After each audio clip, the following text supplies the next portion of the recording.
Well, just 5 days left in President Trump's term of office. 4 years has come to an end, and it is not a very good end. Yesterday, the House of Representatives voted to impeach the president. It's the second time that they've done this. Why has this all happened? Well, after the election, Team Trump refused to accept the result and said that it was not clear the whole thing had been done fairly. Was it fair? Well, all I can say is 100 million Americans voted by post, voted early. And what this did, by fair means or foul, is it meant that in the big cities with the huge populations where turnouts historically are low, because of all these paper ballots, turnouts were very high. And of course, in those cities, they were massively in Biden's favor. You can look at all of the anomalies, and there are lots of them.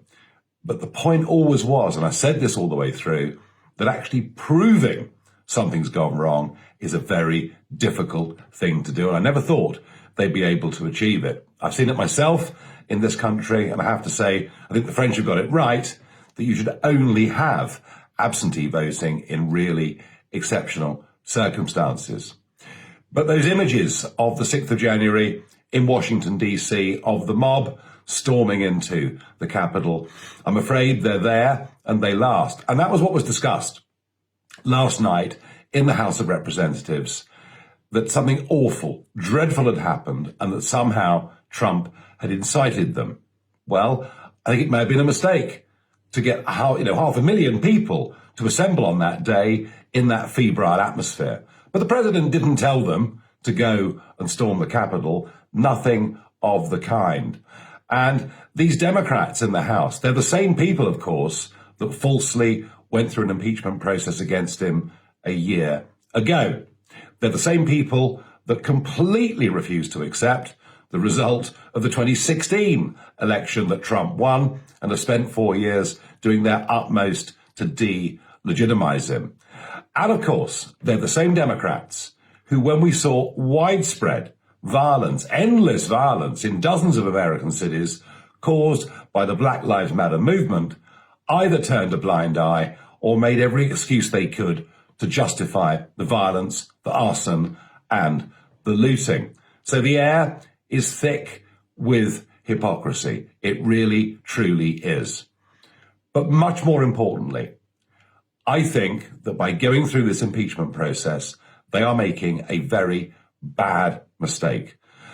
And it's a bad mistake because, as Winston Churchill said, be magnanimous in victory. They're doing the opposite.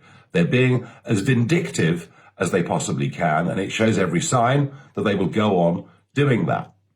If you add to that what's happened on social media over the course of the last few days, the Twitter ban on the president, for argument's sake, you're leading into a very dangerous situation. And I say that because Trump has been the voice of tens of millions of American voters. They're people who have absolutely no trust in mainstream media. They're people whose now distrust of social media is growing very quickly. They're people who see Washington, D.C. as being far removed from their lives, their thoughts, their hopes, their aspirations. In fact, they see Washington, D.C., they see the swamp as actually being their enemy.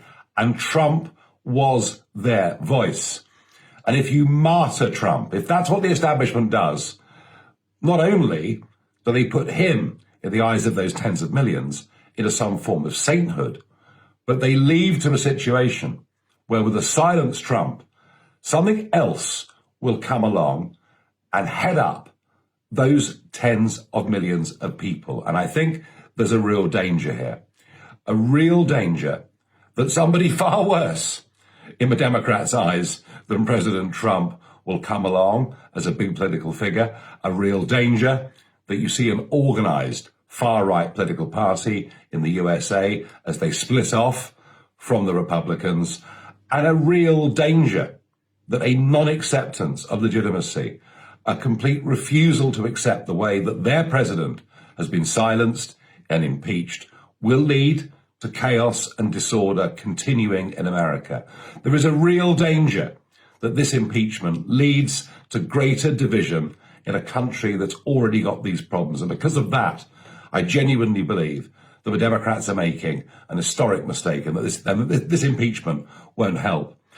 And sadly, the events of the 6th of January and what's happened since, it's designed, of course, that is seen and thought to be Trump's legacy. The truth is, it's a very different legacy. Now, I've been one of the few voices consistently here in the United Kingdom backing up the president and backing up his agenda. I was asked this morning on Talk Radio, did I regret supporting him and endorsing him during that 4-year period? And this is what I had to say. Do you regret endorsing him? Do I regret endorsing somebody who has done more in the Middle East to bring peace than anybody else in living memory? No. Do I regret backing somebody who was pro-Brexit, was anti the globalist agenda that we see from the European Union and other organisations? No. Do I regret backing somebody who actually has the courage and vision to understand what the Chinese Communist Party want to do to this world? No. Do I regret backing somebody who, through deregulation and other measures, helped tens of millions of small and medium-sized businesses, men and women, all across America to get on with their lives? No. Do I regret backing an American president who actually likes our country and the English-speaking world? No. Is his style, are his comments at times a bit rich for the blood? Well, of course they are. He is the outsider. He is the disruptor. And I think it's actually very sad that his presidency is ending this way, because actually he achieved a lot in those 4 years. You see, it was 4 years in which he achieved a huge amount. And I remember meeting him on the 29th of February last year, the leap day, and for all the world, he was going to win a landslide general election. That is how good a shape the US economy was in. That is how much people respected a president not endlessly going to war. So I do think I was right to back him and support him. I regret bitterly that it's ending in this way. I still don't think you can afford to write him off, because he's one of these amazing people. He's resilient and he can bounce from almost anything.